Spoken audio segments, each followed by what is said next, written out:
Naitwa Josephine Joseph Kapoma, ni mbunge wa viti maalum kutoka mkoa wa Morogoro. Bonanza la leo kwa kweli limefana sana, na hii ni kuonesha kwamba Watanzania wote tunaweza tukaungana pamoja, kwa sababu bonanza hili limekutanisha watu wa aina mbalimbali, waheshimiwa wabunge, wananchi, mashabiki, taasisi mbalimbali. Lakini kwa kifupi, mimi nikiwa kama mwana Yanga nataka kusema tumepigwa kidogo tu, sio sana, na tunawapa taarifa wana Simba kwamba kwa kilichofanyika leo wana Yanga tunajiandaa.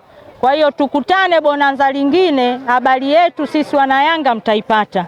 Lakini naomba pia kwa kumalizia kwa kusema mazoezi ni afya, tufanye mazoezi kwa afya zetu.